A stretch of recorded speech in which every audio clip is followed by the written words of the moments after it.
કાઢી નાખવાના છે. શું કરવાનું છે? સોત્રા કાઢી નાખવાના.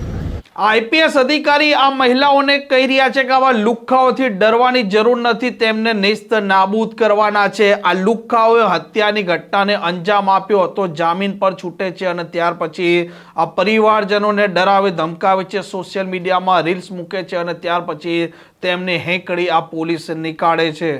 વૈષ્ણવજન તો તેને કહીએ જે પીડ પરાઈ જાનાને રે.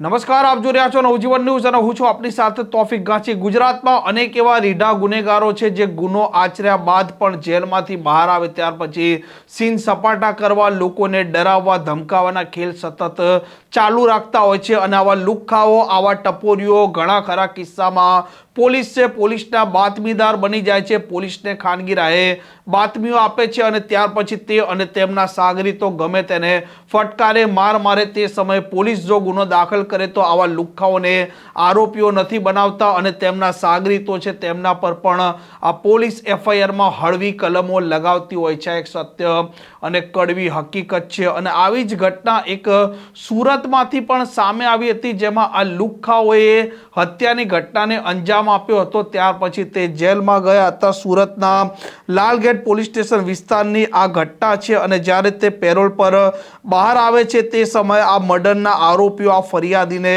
ડરાવે ધમકાવે છે, સોશિયલ મીડિયામાં હથિયાર સાથેના ફોટા પણ મૂકે છે, રીલ્સ પણ મૂકે છે અને ત્યાર પછી આ પરિવાર છે તેને ભયભીત કરે છે. જો કે આ પોલીસ અધિકારી, આ પોલીસ અમલદાર છે તે આ લુખ્ખાઓ છે તેમની હેકડી કેવી રીતે નીકાળે છે તેના કેટલાક અંશો આપ વિડીયોમાં સાંભળી શકો છો અને જોઈ પણ શકો છો. સોત્રા કાઢી નાખવાના છે. શું કરવાનું છે? સોત્રા કાઢી નાખવાના. પીવાનું નથી તમારે. હો मुझे लंचन की कोई जरूरत नहीं है. हो कोई भी डराए धमकाए तो सीधा आ जाने का, ठीक है?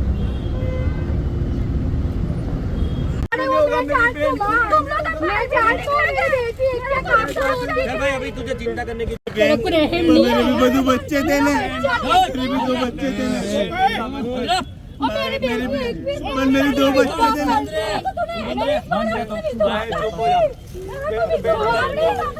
આમ જે પ્રકારે હત્યાના આરોપીઓએ લુખ્ખાગીરી કરી, હત્યા કરી અને ત્યાર પછી જેલમાંથી પેરોલ પર બહાર આવે તે સમયે આ પીડિત પરિવારને ડરાવવા ધમકાવ્યા હતા, રીલ્સો બનાવી હતી અને અંતે આ પોલીસ તેમની હેકડી પણ નીકાળે છે અને ગુનો પણ દાખલ કરે છે, જેમાં આરોપીઓ છે શહેજાદ ઉર્ફે બાપુ ખુજલી અને બીજો આરોપી છે એજાજ ફારૂક મોમીન. આ બંને રહે છે સુરતના લાલગેટ વિસ્તારમાં. ગુજરાતમાં આવા રીઢા ગુનેગારો છે જે પોલીસ પર હુમલો કરે છે ત્યાર પછી પોલીસના બાતમીદાર પણ થઈ જતા હોય છે અને કેટલાક આવા આરોપીઓ છે જે સીન સપાટા સોશિયલ મીડિયા થકી વારંવાર તે કરતા હોય છે. સ્થાનિક વિસ્તારમાં પોતાની ભાઈ તરીકેની છાપ છે તે સોશિયલ મીડિયા થકી ઊભી કરવાનો પ્રયાસ કરતા હોય છે, પરંતુ હકીકતમાં જ્યારે આવા ગુનેગારો, આવા રીઢા આરોપીઓ પોલીસ સ્ટેશન જાય છે અને પોલીસ સ્ટેશન જ્યારે તેમનો બાંકડો લાગે છે તે સમયે તે હાથ જોડીને કહેતા હોય છે કે સાહેબ અમે તો પોલીસ મિત્ર છે, અમને કેમ મારો છો? આ ગુંડાઓ, આ લુખ્ખાઓની એક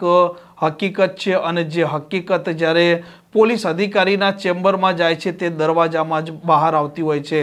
આ પ્રકારના સમાચાર, પ્રકારની ક્રાઇમ સ્ટોરી માટે નવજીવન ન્યૂઝની ચેનલ સાથે જોડાયેલા રહો. નમસ્કાર.